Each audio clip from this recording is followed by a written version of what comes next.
Hi, I'm Susan Dixon. I'm the current secretary of the Chinese Historical Society of Southern California, and I'm also the program chair. So I want to thank everybody for joining us for our February program. And I'm very happy to introduce a local girl made good. I happen to have been to a Chinese New Year luncheon with her second grade teacher who told me, oh, she was a really nice girl in elementary school. And also, this teacher told me that in high school she had her um, my friend's partner and said that Laura was introduced those things. She liked trash when she was in high school. And then she went on to volunteer and help at the Chinese Historical Society. So one time I even took her home. But then she went on to be um, working at Stanford and going to China as a historical archaeologist. Now she's working with Dudley Gardner on a multi-year project. So with that, I'd like to introduce Laura Ng. Thank you so much, Susan, for that nice introduction, and great to see so many people I know in the audience on Zoom. So I'm going to share my screen. My talk is called Chinese Truck Farming in Inland Southern California, a landscape archaeology of labor, movement, and exclusion. So this project really comes out of my dissertation project on Chinese home villages and the diasporic sites that Chinese immigrants lived and labored in. And specifically, I was studying this village cluster called Gomban in Toisan County, Guangdong Province, China, and two Chinatowns that a lot of Gomban villagers went to in the late 19th, early 20th century. And these two Chinatowns are called San Bernardino Chinatown and Riverside Chinatown. However, something that I found in looking at these two Chinese communities in the US was that a lot of the Chinese immigrants associated with this Chinatown or these Chinatowns were actually vegetable farmers, sometimes called truck farmers. And a lot of stories from the Riverside and San Bernardino locals, the white community, are of the Chinese vegetable peddlers who would come door to door and sell their fresh vegetables to this community. So I thought it was important to also look at the contributions of Chinese truck farmers to the San Bernardino Valley. And this is an area that is 60 miles inland from Los Angeles and has a huge history in citrus. So a lot of Chinese immigrants came to this area, San Bernardino Valley, to pick oranges, to pack oranges, and then they were shipped all over. So a lot of the Chinese immigrants who came to this area eventually started to lease their own farms and grow vegetables that were not like fruit orchards, but to do things like grow spinach, grow lettuce, tomatoes, onions, potatoes, and all of these things were then peddled door to door by the vegetable farmers who were Chinese. So I thought, what was life like for people who didn't live full time in the Chinatowns? They lived actually mostly probably in the vegetable farms that they leased. And what could we tell about how they experience racism outside of Chinatown, which we think of as an ethnic enclave that is a clear indication of segregated space. What about these Chinese rural truck farms? Did they experience the same things that Chinese in Chinatown experienced? So those are my questions.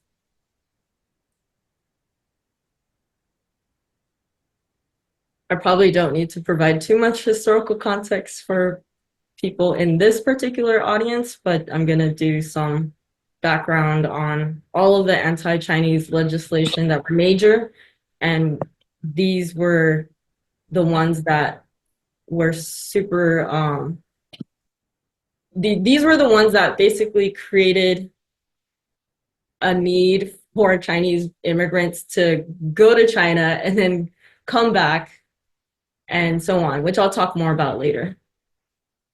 The first anti-immigrant act in the US was actually one targeted at Chinese immigrants. This Page Act of 1875 effectively restricted Chinese female migration from China to the US and resulted in a mostly male population because Chinese women were just immediately thought of as prostitutes, and the US government didn't want prostitutes in the US.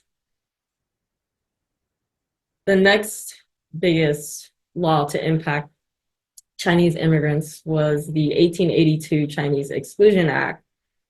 It barred laborers from entering the US. If they owed someone money, however, and they were a laborer, and that amounted to $1,000, then they could actually go to China and return. So that becomes important for these vegetable farmers that I'm going to be talking about. Anybody who was born outside of the US, who was Asian, could not naturalize as a US citizen. So there were very few rights given to Chinese immigrants. Later in 1913, the California Alien Land Law was passed, further restricting the rights of Asian immigrants. So Chinese farmers would not be able to own land if they were immigrant. And then last but not least, throughout the 19th century, there were anti-Chinese driving out campaigns, even though the very nature of these Chinatowns, they weren't actually driven out. There were people who organized anti-Chinese rallies, organizations who are not Chinese, and they did proliferate in the San Bernardino Valley. So there's always that threat of being driven out. What's important to note about these Chinese migrants or diasporic Chinese people that I'll be talking about is that they don't fit into binaries. And a lot of that is because racist laws like the Exclusion Act prevented Chinese diasporic people in the US to be able to fully live their lives in the US. So I just want to point out that in the US, we tend to think of people as either citizens or immigrants. And we see that today, right? We have a lot of rhetoric that's anti-Asian, anti-Latinx immigrants. So we've always juxtaposed the immigrant with the citizen. But Chinese diasporic people don't fit into that category neatly of being, immigrant, because they're obviously Chinese people who are born in the US, such as Wong Kim Ark, whose image is seen here. So Wong Kim Ark, as we know in the media, because of his landmark case with birthright citizenship, and Trump is trying to get rid of birthright citizenship, we see a lot of Wong Kim Ark's name popping up in the news.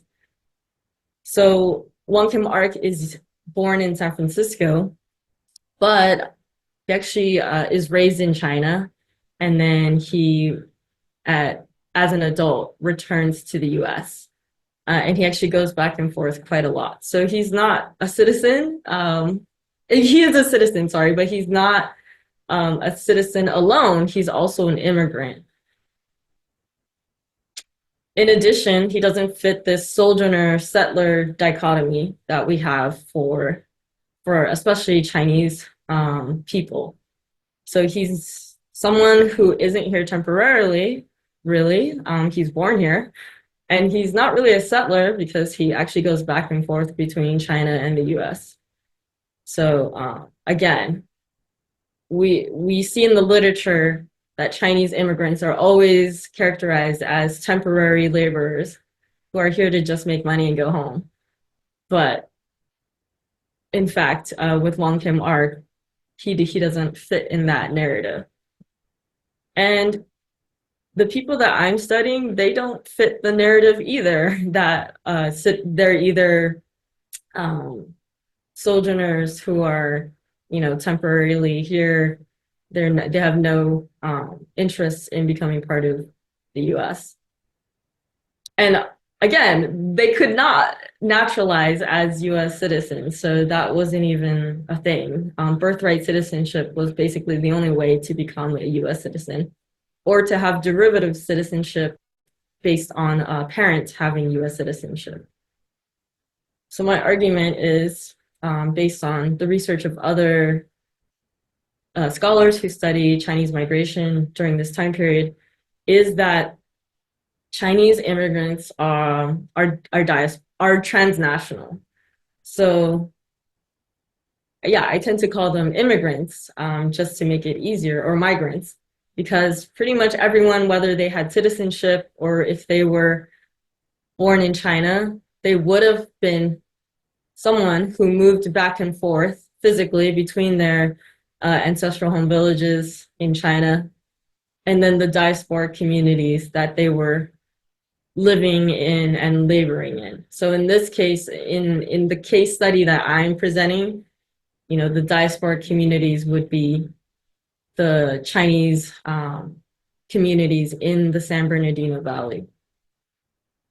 If this study was about Australia or New Zealand, then those would be the diasporic communities. And again, I tend to use the word Chinese migrants in all of my research talks and the literature that I write about this topic, because everybody seemingly was a transnational migrant. So that's the reason I use the terms that I do. Also, just to illustrate the point that this was not only common, this happened throughout the Chinese exclusion era, which dates from 1882 to 1943. So here's a family that I'll be talking about. Wang Jisai, someone who immigrated to San Francisco, was actually able to bring his wife over because he's a merchant, and he was able to successfully bring her. They have a son in the US named Wang Xunzheng. This is him as an adult. And Wang Xunzheng is one of these vegetable farmers that I will be talking about. He, although born in the US, he pretty much immediately goes back to, or not goes back, he goes to China for the first time as a 4-year-old. And he is raised in China. He returns to the US as an adult, basically. And then he goes back to marry in China, and he has a son there. His son is named Wang Quanluck. So Wang Quanluck, you might be able to guess what he does when he grows up in China. When he's 15 years old, he's asked to immigrate to the US to join his father in Riverside.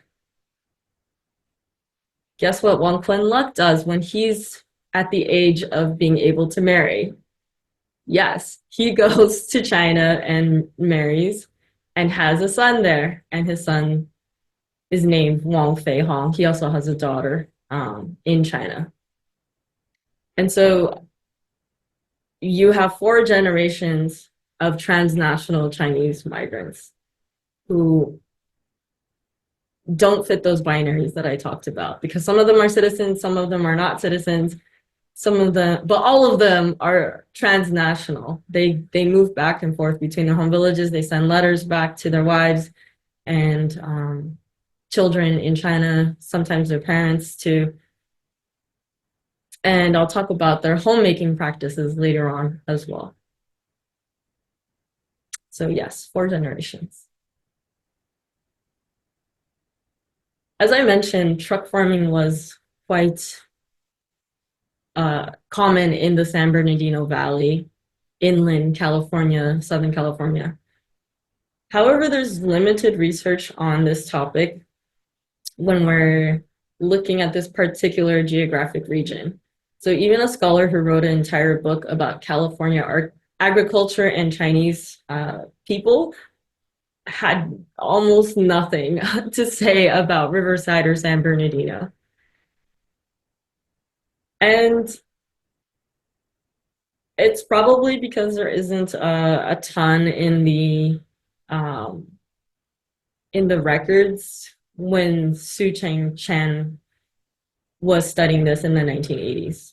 But now there's more research available in the form of Chinese Exclusion Act files, and then talking to descendants that I've been able to connect with, thanks to people like the Chinese Historical Society of Southern California, board members who've helped connect me to people from Gomben village, which is where these two gentlemen are from, Wang Benju and Wang Xunjiang. So these are two vegetable farmers who, not surprisingly, are US citizens, because remember, the Exclusion Act does not really allow for new laborers to be in the US.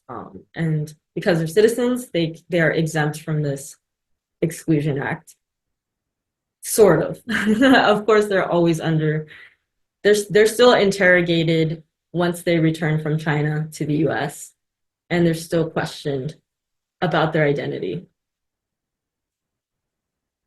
I also want to take time to talk about terminology used in a lot of the historical literature on Chinese truck farmers. And not surprisingly, there's kind of a lot of instances where the non-Chinese community tries to denigrate the work of Chinese truck farmers.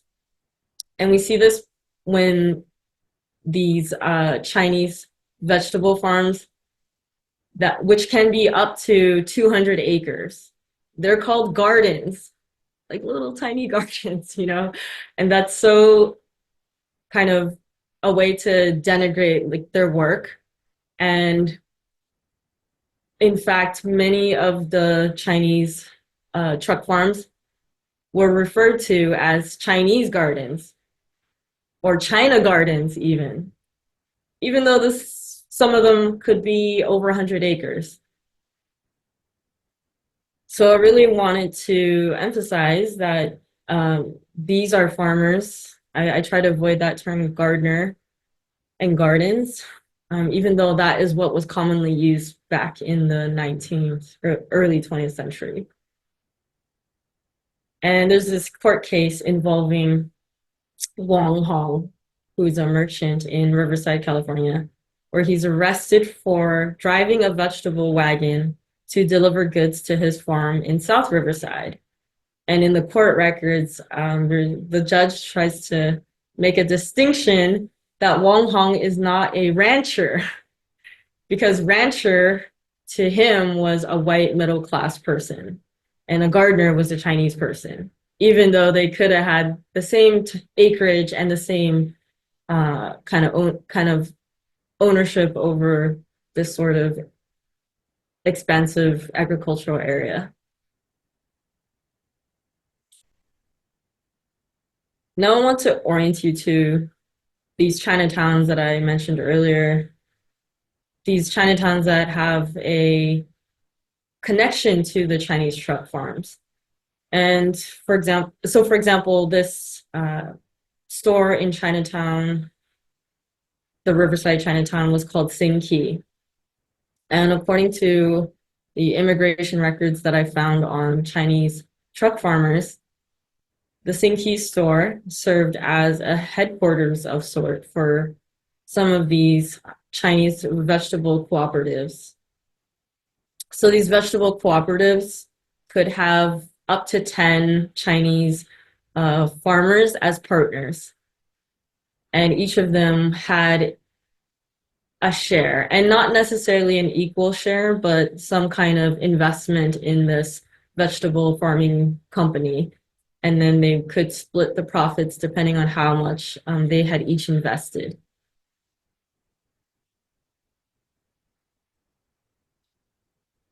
So one of my goals was to map where these farms were, and it just proved to be almost impossible, but I tried.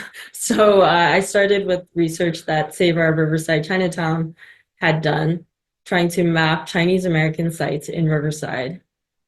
And based on historic lease records they had access to, they were able to do some sort of mapping, as you can see here on top in red.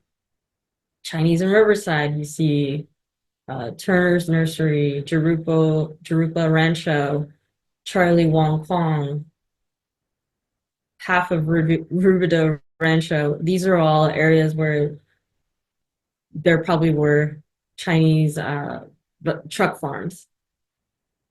Lo Su in Rubidoux Rancho, Wing Sing, so on and so on. So what's great about this map is you can finally see exactly where some of these vegetable farms were located. And you'll notice they're west of the Santa Ana River. They're in generally what I would call West Riverside. And this is a great foundation for some of the research that I've done. So here's the map that I made, kind of based on that map, and it shows these areas like Rancho Rubidoux, which is commonly referred to in these historic leases as places where Chinese immigrants, migrants had leased farmland from their landlords who were often non-Chinese. And one of these non-Chinese landowners was Peregrina Trujillo. So I'll talk more about her during the end of my presentation, but her kind of land that she leased to a Chinese migrant is located in this diamond right here. If you look at this square, this is the San Salvador church ruins, and that's where archaeologists found the remnants of trash pits belonging to probably late 19th century Chinese truck farmers. So whether or not they're related to the Peregrina Trujillo land, which is located about a mile away, it's unclear, but it's fascinating that these are kind of the general area where a lot of evidence that's archaeological and historical can be found on Chinese truck farmers. And this map is a 1888 irrigation map that shows a lot of ditches, the railroads, where some of the urban centers were. So you see that Riverside is down here in the middle, and Chinatown is right outside of the city center, of course. So a lot of Chinese businesses, such as laundries, were originally in the city center of Riverside, but there were anti-Chinese ordinances that then kicked them out of the city center. So they had to build a community outside of that urban center. And that's where that black diamond I have on this map shows the Riverside Chinatown. Now, the San Bernardino Chinatown has a similar connection to Chinese truck farming cooperatives. In fact, one of the stores, Ji Chun store, and I see Jan Lee Wong is in the audience. This is his uh, grandfather's store, along with it was a partnership of people from Gomben village cluster. And in documents related to Wong Sam, who's one of these partners in the Jicheng store, they said that the store actually owned this cooperative and they leased 10 years worth of land on the Waterman Ranch, sorry. And their manager was named Ah Sam. So I think there's an interesting connection between Wong Sam and Ah Sam. I think it's the same person, but I'll talk more about that later.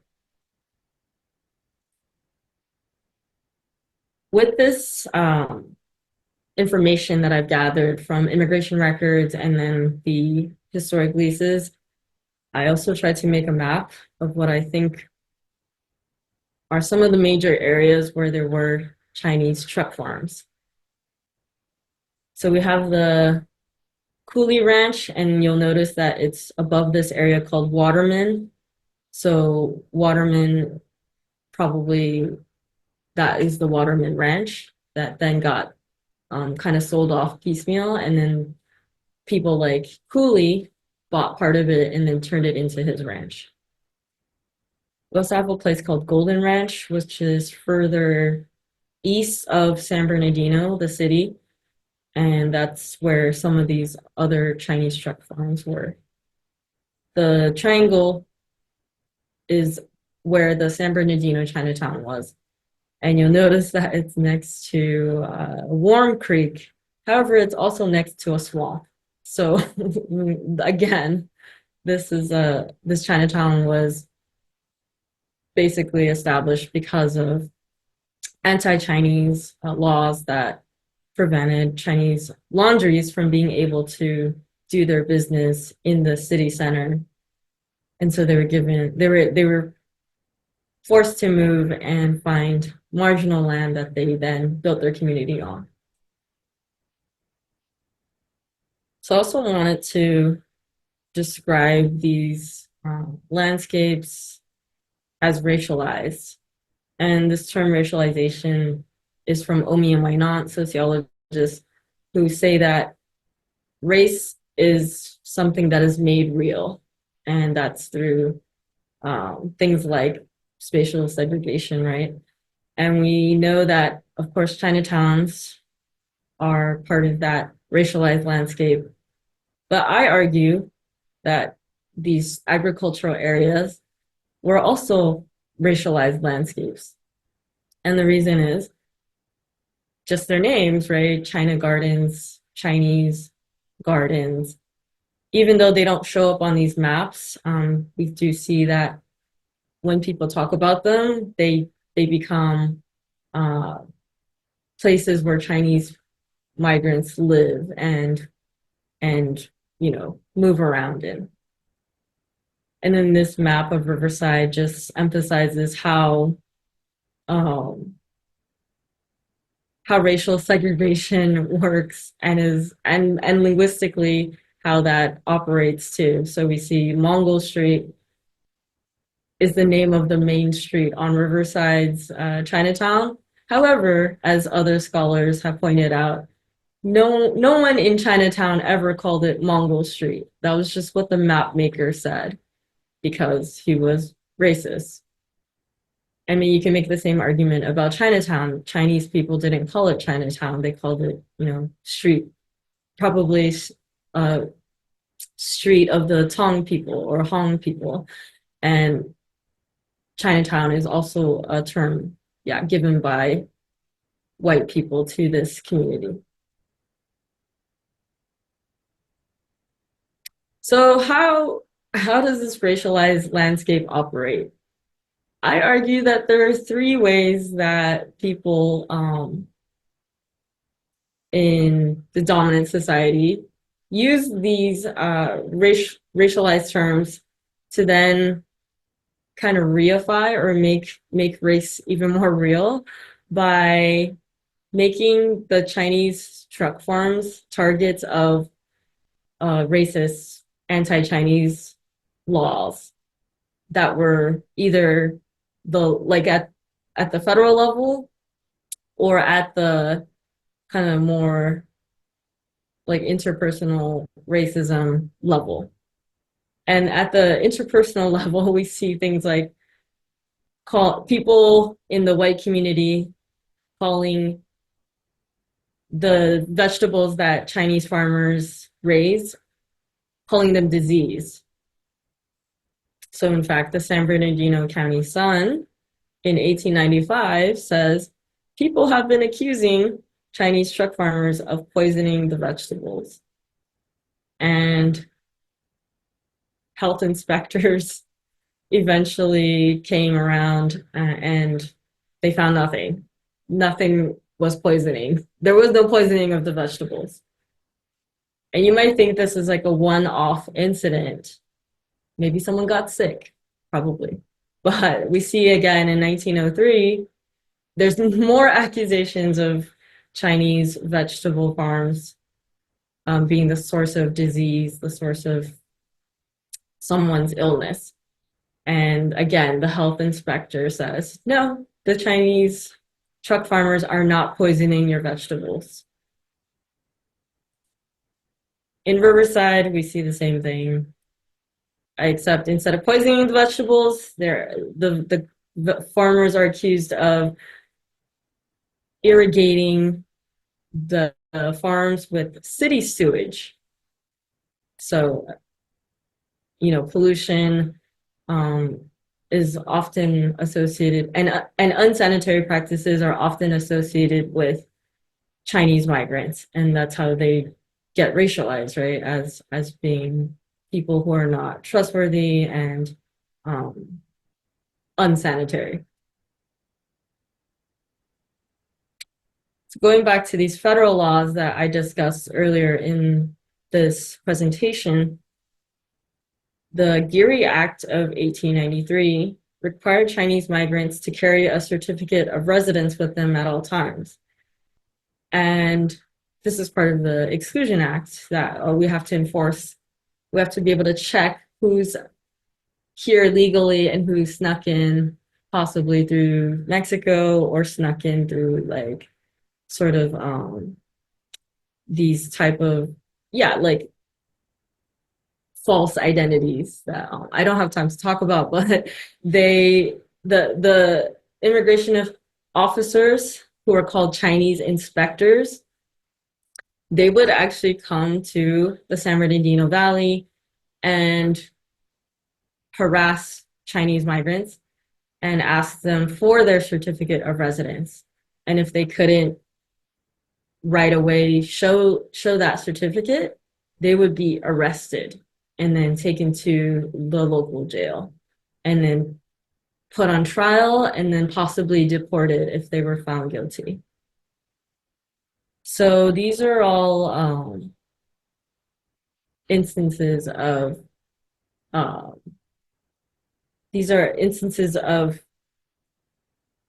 the federal level, how did the exclusion law affect people who didn't live in Chinatown, which you would think would be the main target of these sort of deportation raids. But in fact, the Chinese vegetable farms were also subject to these raids, and they occurred pretty regularly throughout the early 1900s, 19-teens.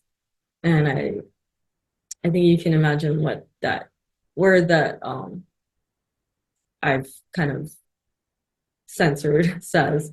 It's a racial epithet for Chinese migrants or Chinese people. So another thing that happened often were opium raids. I mean, maybe often is not the right word, because these opium raids didn't occur until the passage of the 1914 Harrison Act. And the Harrison Act was a narcotics like law that was ostensibly aimed at kind of taking drugs out of people's hands and hoping to prevent people from getting addicted to drugs. So opium was just one of these drugs that was outlawed in 1914. Before then, opium was legal. A new book that just came out by a historian notes that the enforcement of the Harrison Act by the Pharmacy Board, and the Pharmacy Board had their own officers. They targeted communities of color, so there was definitely an unequal number of arrests that skewed towards people of color, and Chinese people were subject to this. When we look at the newspaper headlines from near the passage of this act, we see that indeed the pharmacy board officers are targeting Chinatowns. So the Evening Index in San Bernardino says there's going to be a raid on so-called opium dens in the city. But they also mentioned that the officers are also going to go to the Chinese truck farms and make arrests there for possession of opium pipes or opium itself. And then we see just a year later, these pharmacy board officers go to Riverside and they find two vegetable farmers in West Riverside, and they find them with opium pipes and possibly with opium, and then they find them $100. So the whole purpose of this was to make money basically off of the arrests and finding of people like Chinese who were the targets of these raids. But apparently when it came to put these individuals on trial, they weren't very successful. So I think the pharmacy board found it unprofitable, and we don't really see these headlines anymore after 1915, which is interesting. Now I want to orient you to the Pearl River Delta region, because as I mentioned earlier, the federal exclusion laws also constricted people's movement, even though it also kind of created these transnational migration patterns where people did travel physically from the US, from San Bernardino and Riverside to their home villages in China and then back again. So it's kind of like a circular thing where racist immigration laws create the need to make home in two different places across the Pacific Ocean, but they also restrict the ability of Chinese migrants to be able to do that in a way that's easy. The Chinese migrants, as I mentioned, in San Bernardino and Riverside, a lot of them came from the Four Counties region, which is this area down here.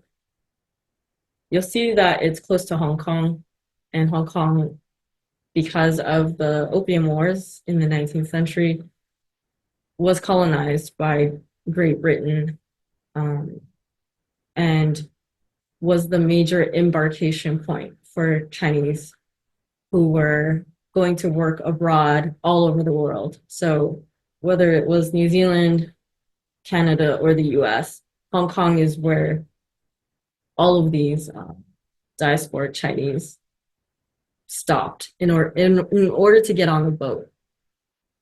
The Four Counties region is a rice growing region. Most people are living in rural villages, and they're subsisting on what they grow, basically. The Gomben village cluster that many of these truck farmers come from is located up here in Taishan County, or Hoisan in the local dialect.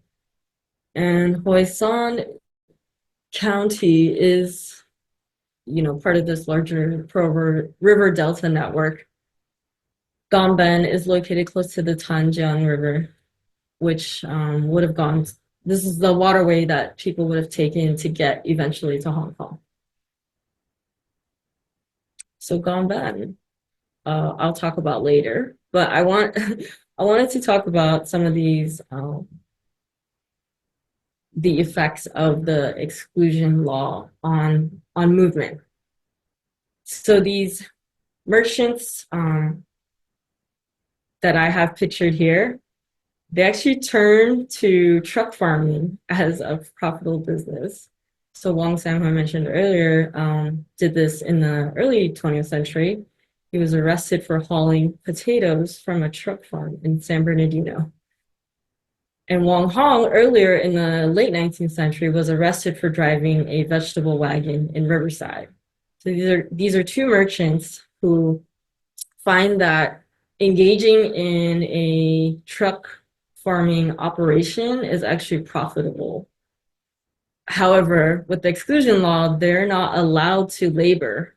So anything they do related to farming, even if it's driving a wagon, even if it's hauling potatoes, that's considered laboring. And they were both arrested for these things. But eventually, Wong Hong is acquitted, I believe. I can't remember, but he does go to trial. And then Wong Sam, he's also let go after working as a merchant for a year and then getting witnesses to attest that he hasn't labored in the time that he's been a merchant, and he's able to go back to China and visit his family. And then he comes back to the US.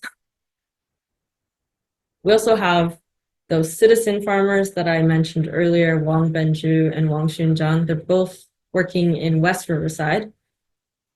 And they're able to move more easily on this racialized landscape because they are citizens. However, I mean, that doesn't mean they're not harassed. And I don't have any stories from their descendants about that, but I think it's interesting that they are also each the vegetable peddlers for their farming cooperative.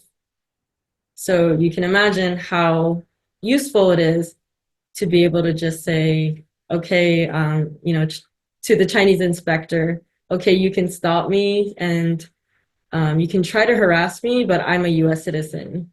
And so I think they were probably commonly known in the Riverside, San Bernardino area, Riverside area as people that, you shouldn't arrest and deport because they actually had citizenship. So it's no surprise that they're the ones that interfaced a lot with the local white community that lived in urban Riverside. And in fact, later on, I'll show you their relationship with the local people. Going back to the Gomben village cluster, this is the area that I studied archaeologically. I did a survey, collected artifacts, which I can't get into in this talk, but this is the point of origin for most Chinese living in San Bernardino and Riverside, if their last name is Wong. So the Wongs who live in this village cluster, and then there's actually other Wong villages on this map that I haven't highlighted. They all share the same lineage. So they all have an ancestral temple that they worship at, and they all know that hundreds of years ago they all came from the same ancestor, and they have shared land that they then divide and can inherit, but only men, not women. However, you might notice that I've highlighted one specific village in this slide, and it's called Wohing. So this is a village that is in the Gomben village cluster, and it's the one that I examined most closely for my research, both for my dissertation and for this project.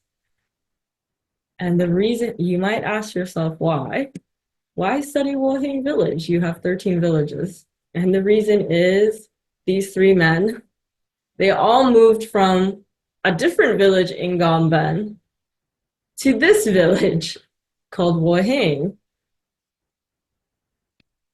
So here's Wohing, built in 1902, according to two members of this community.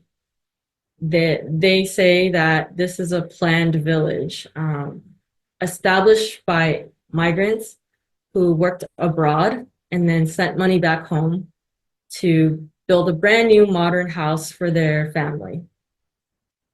And as I mentioned, those three individuals and some other ones that I found, a lot of them came from San Bernardino and Riverside, from the Chinatowns, as well as from these vegetable truck farms that I've been talking about.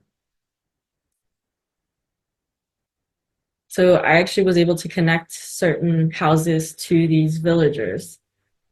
And these are the three that had something to do with agriculture in the San Bernardino and Riverside area.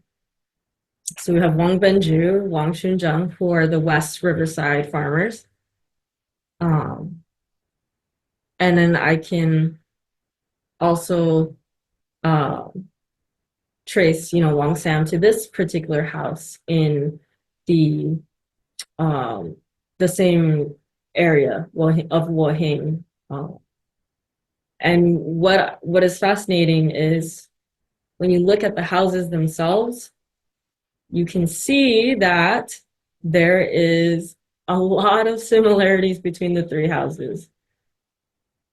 There's the gabled roof, the entrance down here, and then a fresco above the entryway, gray brick as the material, and then inside you can't see, but it's also made of timber.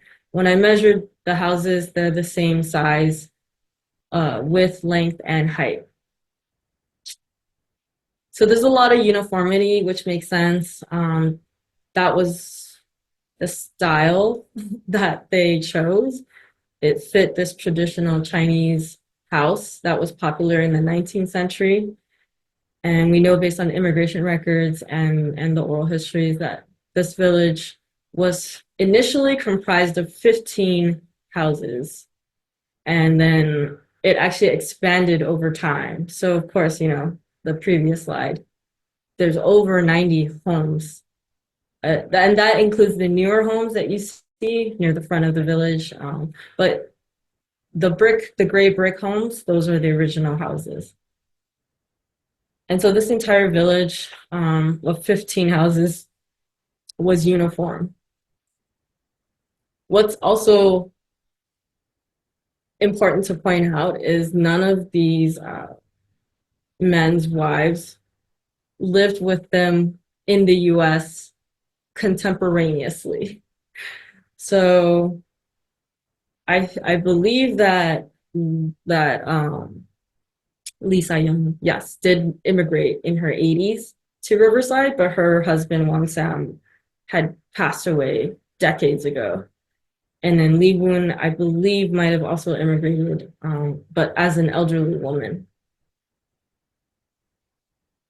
But I'll have to check on that. But none of these women lived in the Riverside or San Bernardino area with their husbands, with their children.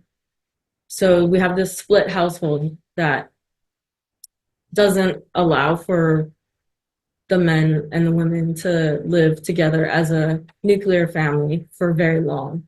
The only time maybe that would happen is when each of these men would come back for a year or two and spend time with their wives and their children and their parents. You'll notice that all of the women have the same last name. They're not related, but marriage in this part of China is done with people who live close by but don't have the same last name. So they just happen to marry women from nearby Li villages. What's fascinating about the built environment of this village is in the 1920s, you see a lot of newer houses being built based on, again, oral histories, some stuff from the immigration records, and you see that they're architecturally very different than the early 1902 to 1914 period. We have the Riverside truck farmer Wang Xunzheng, who we've been following throughout the years. He comes back to Riverside from China for the last time around 1927, and he takes all his money out of the bank, according to his descendants, and he goes back to China for the last time and builds this three-story mansion.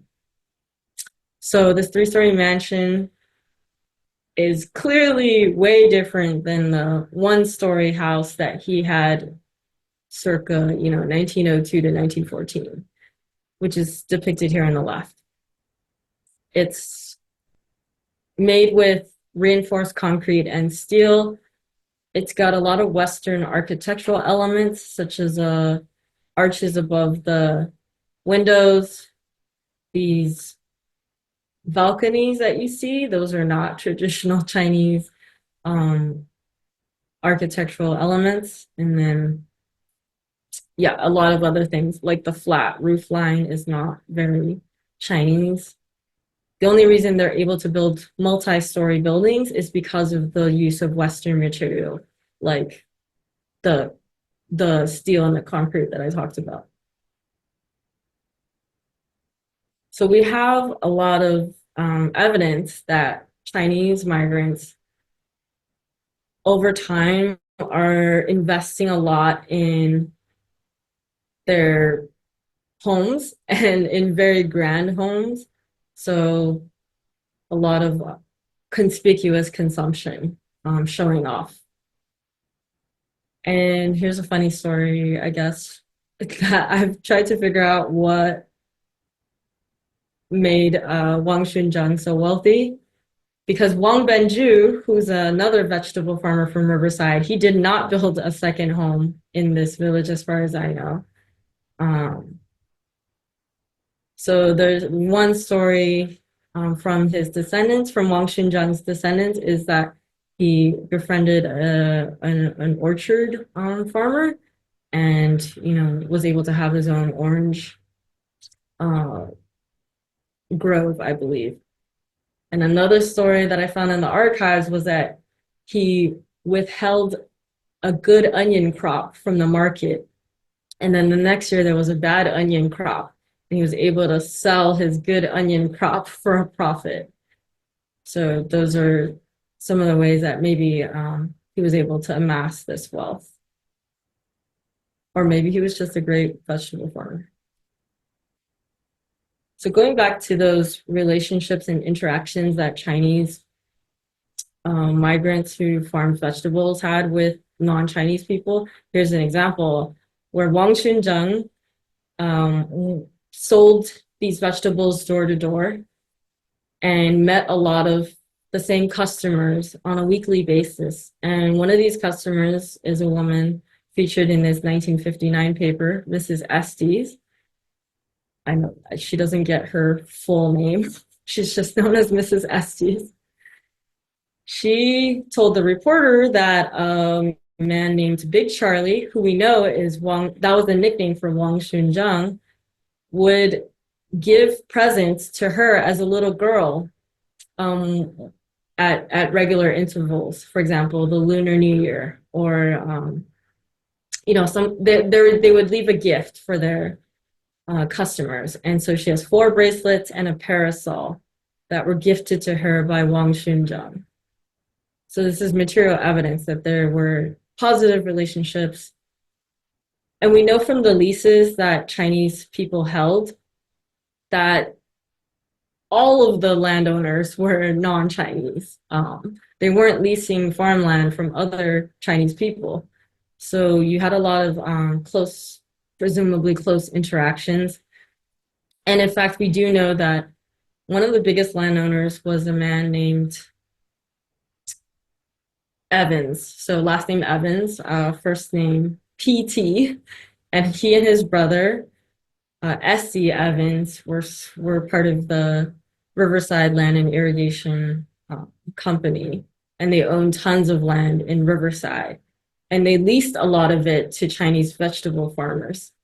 So hundreds of acres, based on the immigration records that I found.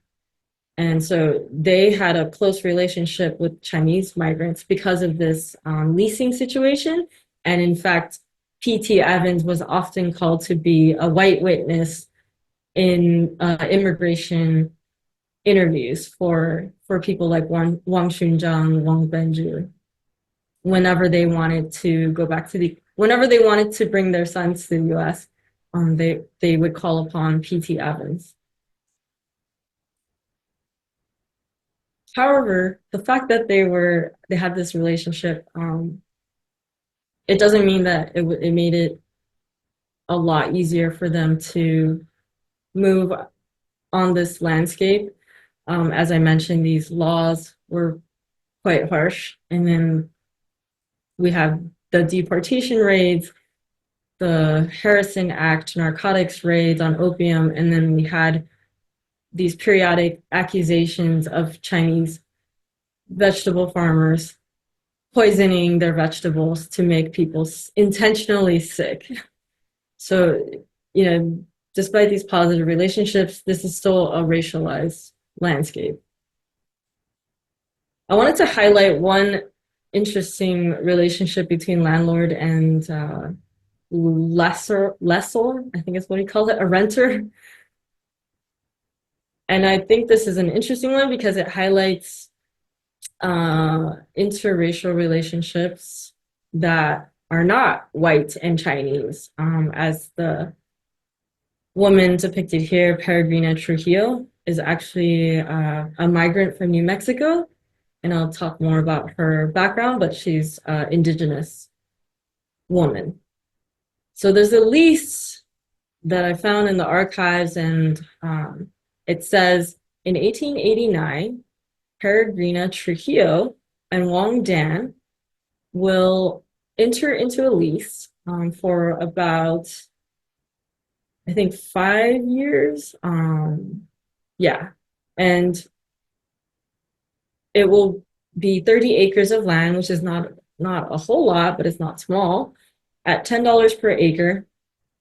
And there's kind of a map on where it is, but it's a very poor map, and it's in this area called Agua Mansa, which is where the Trujillo adobe is, and it actually still stands today, and is a quite important site related to Latinx history in Southern California.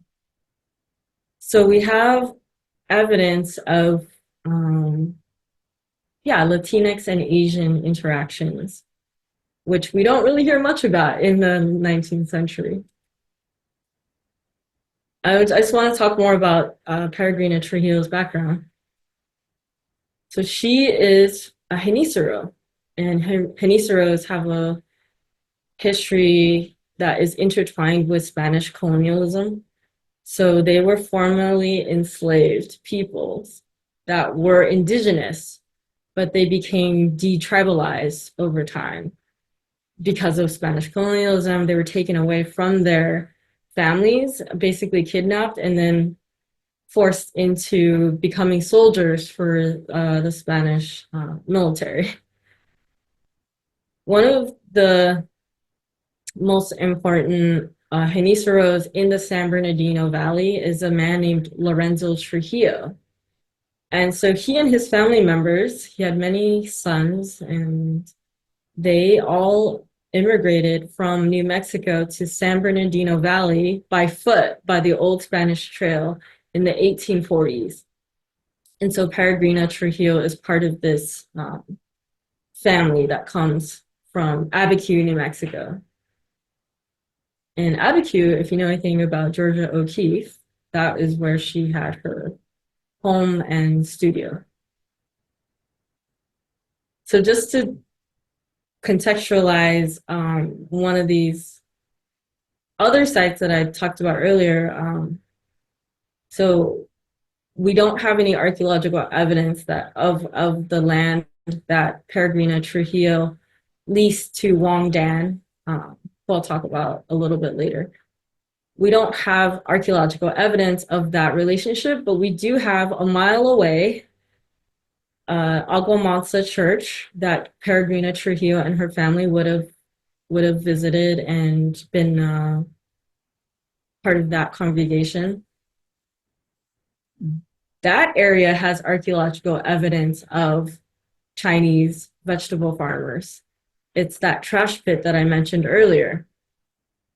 And the reason that Chinese migrants were probably hanging around in that church area is because the church was wiped out by a great flood in the 1860s. And so there only maybe some remnants of the church were still there in the 1880s.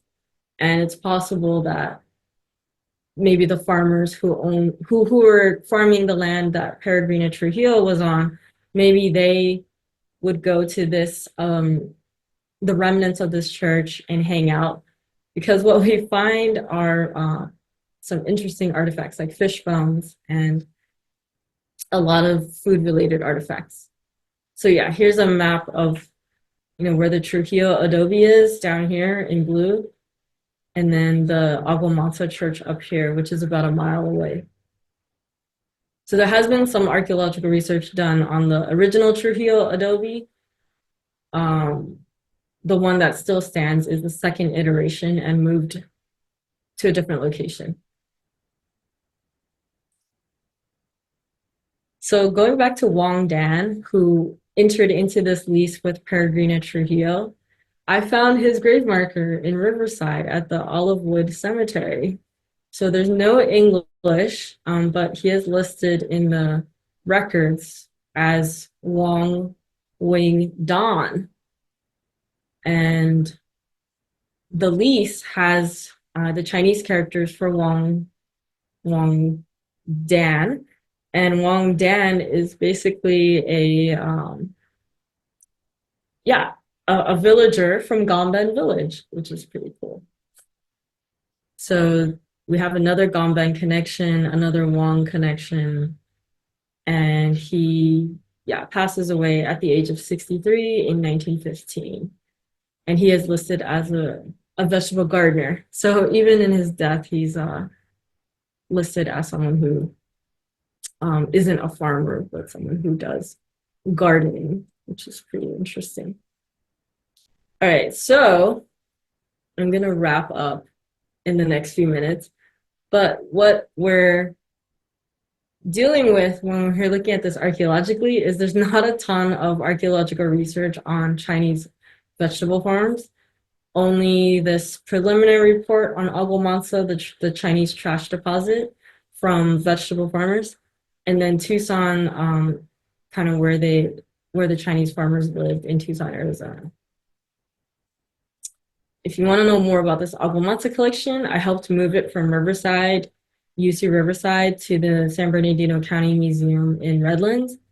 Lots of artifacts relating to the adobe as well as to the Chinese occupation of it as sort of a place to eat, according to Dr. Philip Wilkie, who excavated the adobe area, the Agua Mansa area in the 1970s all the way to 1990. So some of the future research questions might involve pig teeth, might involve doing some research archaeologically, surveying the Riverside County area in the Rancho Rubidoux area, which is where most of these Chinese vegetable farmers in Riverside were farming. And I just doing a preliminary search, we found wintergreen rice bowl fragment in Rancho Rubidoux area. Okay, this is the end of my presentation. I want to thank the funders of my research and, obviously the Gomben Village descendants, the villagers in Woheng Village, of course, my dissertation committee for their foundational help, all these people. So, yeah, Eugene is going to do Q&A, right? Hi, you hear my audio? Yes, I can hear you. Oh, okay, yeah, thank you. And ladies and gentlemen, I'm the bad guy who sent the prompt to Laura that we do want to get to some of the Q&A, and I'm glad that actually this is a great presentation. I really appreciate. I'm sorry I'm joining late because of technical problems earlier, and I have seen that there are a number of other people who have also had some challenges getting the audio or getting in. But be assured that this presentation by Laura, which is very comprehensive, has been recorded and will be on our YouTube channel. So please bear with us. Laura, actually, I'm going to pose an early question. There are a number of good comments. I want to relay them to the audience also. But could you comment on the fact that a lot of this agriculture, this gardening, really depended on sources of water? And could you comment about the role that Chinese played in developing water resources? Yeah. Oh, I'm getting a lot of comments that people can't hear me very well. Is that true? Or is that Uh, is that still true? I hear you fine. And Oh, okay, yeah, then I'll just ignore that.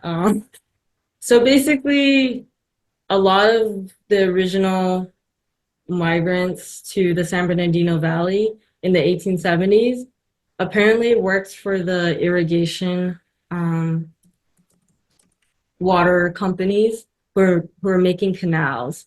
So they were helping to dig the canals in places like Riverside. And so this P.T. Evans, his father was one of the first people to hire Chinese migrants, and their job was to create the canals for the entire the citrus industry, basically, and the colony of Riverside, as it was called back then. So yeah. so, but then Chinese were involved in the development of these water resources and then maintained them. Uh, Yeah, if Chinese labor was not involved, all this expansion of agricultural acreage would not have been possible. yeah, exactly. And these farmers, sometimes in their leases, the Chinese farmers were the ones who were responsible for clearing the ditches, and it was all part of the lease. Yeah. Yeah. So I have a comment from Brent that it looks like Chinese farms were mostly located along the river. Uh, the question is, well, to me, it's obvious because of water, but what led them to be set up there? Maybe were there other factors? Yeah, I'm not sure. I mean, I think it was based on availability. Is the landowner going to lease the land to anyone to make money? And what's interesting is Peregrina Trujillo is a widow, and the Waterman Ranch, the leases that I've been able to find, they say Mrs. Waterman and then parentheses widow. So what's fascinating is I think women had very little rights in this period, and if they were a widow, then they could be in charge of the land that their, I guess, deceased husbands owned. So, I can imagine the circumstances of a widow are probably not great. And so maybe they had some incentive to lease their land to Chinese migrants because they're in the situation that they're in without a husband. Not enough men to work the land. And Exactly. yeah, Someone else worked the land. Some of these leases you see, the agreement is that the Chinese tenant has to provide some vegetables for the family that is the landowner. yeah.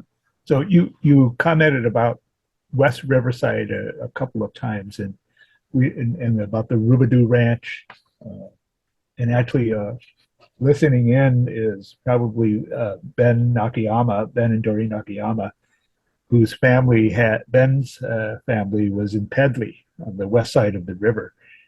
Maybe a quick comment about the farming on the west side of Riverside County. Yeah, I just think because it was along the river, as someone mentioned, the Santa Ana River, and, there were rich bottomlands, and so it just seems like an ideal location to farm. Of course, it was also subject to flooding, And in fact, Wang Benju, who had I'm gonna stop sharing my screen. Wang Benju, who had a vegetable farm in West Riverside, 1916, a big flood hits that area and he loses a lot of his crops. So he later on moves to Fairmont Park, which is a golf course now. But he has to move his location because of that flooding that happens. You managed to find Chinese names on leases. We should actually credit Rosalind Segara too, also Yeah, of for course. her work in locating many of the early leases, uh, some of which were in that Agua Mansa area that you were Yeah. discussing. And for everyone's information, the Agua Mansa is in the northwest part of Riverside, across from Colton and just south of San Bernardino. Yeah, sometimes So, it's in the city of Colton and sometimes it's Riverside. right, right. But it's in that boundary, the northern boundary. Um, uh, Brent had another question. The name of what's the name of the recent book about the Harrison Act and the Pharmacy Board? Oh, yeah. I can't think of it now, but Okay, yeah, just like, we can just post it. Uh, yeah. uh, Linda Benz, thanks you for such a great talk. And when we look at the census, uh, we see that there are Chinese migrants who are listed as gardeners. So it sounds like they were actually farmers running their own operation then, instead of Yeah, looking for somebody else as just a gardener. exactly. So I think, yeah, we have to question that, right? Because we can't assume that they're, someone who has a small plot of land. Right. We have to, you can't tell by that designation. So I think that's a great point. And speaking of, well, just farming and gardening in general, really, you really discussing in a lot of detail about the relationship between the Gambian villagers and the Riverside Inland Empire area. But in a way, the model here was really one that we could find all throughout the West. Yeah, You know, this is just one small study in the LA basin. There was a tremendous amount of farming and gardening in other parts of California. Actually, well, just up over in the mountains in Big Bear Lake, and I've been there before. I'm not sure if Frank Lai is on right now, but he led us to look at an area where Chinese had established the Chinese gardens. So if yeah, you've been in Big Bear City, there is a little area called Chinese Gardens. So that name, Chinese Garden, Chinese Valley, China Creek, is sort of replicated all through California and the West. And exactly. yeah, have you been studying some of these other areas too for comparative purposes? No, because as you said, they were all over the place. If you look at Chinese Exclusion Act files that the Chinese Historical Society has digitized, and I'm sure you can pop up the link there, you can actually search, garden, and you'll find a ton of immigration files that talk about Compton, Chinese vegetable farming, Santa Monica, Santa Anita racetrack, like every part of LA that is now urbanized, developed, was pretty much rural. And then anytime you have a rural area, you probably have a Chinese vegetable truck farm, something like that. So it's like kind of impossible to study such a widespread phenomena. And, you mentioned Wang Dan, Yeah, and I'm wondering now he's a Gandan villager. We also know of a Jin Dan Wang, who was a well-known architect, yes. designed the Transamerica building and World War II veteran. Uh, could he be descended from Wang Dan?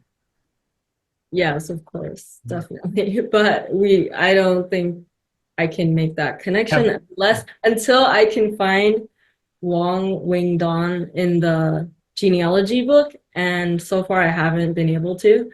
So but that's usually how I make connections between people, is to look in their genealogy book, which I didn't have time to talk about, but it is out there. And then I think Art Wong has a question. Oh, okay. Uh, I don't see it. If you scroll down, he says, when did these farms die off and why? So Art is the Gomben Scholarship Fund. I guess, I don't know, what do you call yourself, Art? I, I'm the webmaster. Yeah, so Art Wong, he's a webmaster for this website I had up on the last slide. He collects stories from descendants of this village cluster, and incredible stories have been posted on that website. So gomben.org, I'm plugging it. Yeah, and then I'll put it on the thing. Yeah. Anyway, the question is, why did these farms die off? Probably because there weren't a whole lot of people living in Riverside and San Bernardino who were Chinese. I think a lot of them were seemingly moving to places like Los Angeles, the city market area that had just formed, where people could sell their produce. And so I know, like, Art, you have a connection to that kind of area, the new Chinatowns, basically, that were in the LA area. So I think there's also lack of investment in the two Chinatowns over time. So we think maybe, there's people who don't really want to live there if they can live somewhere where you have better sanitation, better sewage system, so on and so on. So, and then racism obviously gets lessened after the Exclusion Act is lifted in 1943. But basically, these vegetable farms kind of stop in the 1920s, when the population is pretty low in San Bernardino and Riverside. We have an upcoming speaker, Supong Chung, who was born and grew up in LA, but her father worked on his father's farm in LA. But at some point, Walter Chung went out to Riverside to work on a farm, but he came back to LA because he found, well, it was a lot of work and they didn't really make a lot of money. So it wasn't necessarily all that profitable for people. Maybe perhaps farming was good for sustenance, and perhaps with some surplus you can feed your host owner, or maybe you could provide vegetables for the Mission Inn or the local hotel. Mm-hmm. But it unless you had a really large piece of land, like in the Central Valley, where you had larger parcels of land for agriculture, for, let's say, and growing high value crops like asparagus or apricot groves or something like that. Just growing vegetables is really not a high profit enterprise. So, I mean, that would be my theory. I mean, you can probably run across some comparable commentary in your research. Art, since you're still online, could you share? In March, you may already be completely booked. As I understand, you have a full house for the Gomben Scholarship Dinner.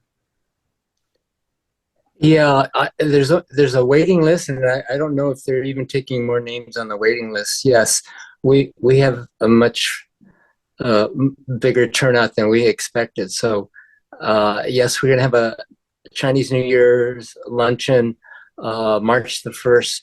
And it's kind of a revival of our Ganbin holiday celebration. It's going to be at NBC. Yes, Yeah, and so it's booked up. Congratulations, then. So, thank you. I am scouring the chat for more questions. Do you see any, Laura? No, I don't see And I'm them. glad, Paul, that you were able to get in. Oh, thank you. Paul and I were struggling to try to overcome our technical challenges a little bit earlier. I do want to point out, by the way, in some of my own research, I have found a lot of situations where Chinese were definitely involved in providing water to the foothills in places like Rancho Cucamonga and Upland in Ontario. Definitely in Cucamonga Canyon up in the mountains, Chinese were responsible for building the water tunnels, which funneled water down into the irrigated lands below. And I think that kind of scenario was repeated in other places up in the Sierras. But that's more research. This is the great thing about our history, is that there is so much more to discover. I see a Gambian villager or two online here. I see Jan Lee Wong and not Wong, but I'm sorry. Let's see, who else? There might be a couple of names, but anyway, I want to maybe, if maybe you have any closing comments, Laura, that maybe what might be coming next for you in terms of research. Yeah, so I'm gonna continue working on this Agua collection that I kind of sped through because I talked too much. Over the next, I don't know, decade. It's gonna be a slow project, but I think it'll be interesting to look at the everyday life of these Chinese migrants. So actually right now, I sent all the bones to my colleague, Dr. Ryan Kennedy at Indiana University to analyze. And I know that most of the fish bones are from China, and so are the cuttlefish. So that's one project like really happening right now. Then personally, I also have a different project. As Susan mentioned in the beginning, I'm working with Dr. Dudley Gardner on the Rock Springs Chinatown excavations and analysis, and also the Evanston Chinatown excavation and analysis, both in southwestern Wyoming. And Ricky Leo is our collaborator, and he is from Rock Springs, grew up there. His family's connected to this tragic massacre from 1885 that we will be archaeologically examining. So that's what I'm doing. And yeah, I'm publishing this paper that I just presented today, hopefully soon. And then I will hopefully be able to distribute it to anybody interested. So yeah, thank you all for your interest in this project and for your amazing questions. And for everyone, Laura is just an astounding researcher. She's also is the consultant for the Civil Rights Institute of Southern California, which is based in Riverside. They are hosting an exhibition being developed jointly with the Save Our Chinatown Committee on the Inland Empire Chinatown, on 3 Inland Empire Chinatowns. So that's a nice grant-funded project, and I don't think we have the dates yet, but there's a long lead time on this, so there'll be ample opportunity for both research and design. So so stay tuned for the announcement, though, for future announcement for the exhibition on the Inland Empire Chinatowns. We appreciate the expertise that Laura really brings to this. Mhm. So, are there any other questions? I don't see any others. Just some comment. Oh, there was one comment that apparently Van Buren was sort of which is a boulevard or avenue stretching west of the Santa Ana River, was an area where many Chinese, and actually I know many Japanese farmed, because it cuts through the Arlington area. So I don't know if you have any comment on that, Laura. I know I'm trying to close here, but Yeah. they're always good questions, and we can never learn enough. Yeah, I don't know much about the Arlington area, unfortunately. But yeah, there's always more to learn. And as you mentioned, Save Our Riverside Chinatown, or Save Our Chinatown Committee, based in saving the Riverside Chinatown. They're doing a lot of great work. So yeah, I want to kind of just shout them out too. And Rosalind Segara is their leader of the multiracial coalition. So if you want to support them, go find them, go support the Gamben .org website by reading all the stories put up by descendants. And yeah, I appreciate all your support of my research. Anyway, I guess we should wrap it up. It's 8:30, and we've had a great evening of learning. We know we can just tell there's really more to come, and so we're really looking forward to that. Next month, we'll have another speaker on the first Wednesday of the month. I can't be sure whether it's Sufan Chung or whether that's confirmed, or whether there'd be another speaker. But I think Susan Dixon as program chair, and has really not only she's wearing a couple of hats. She is a secretary, past president, but also program chair. So we're looking forward to the next month, and It will be Sufan Chung. it will be okay. Great, thanks. Anyway, well, I wish everyone, with all the recent challenges that we've had locally, wish everyone good health, and be safe, be well, and have a great evening. Thank you.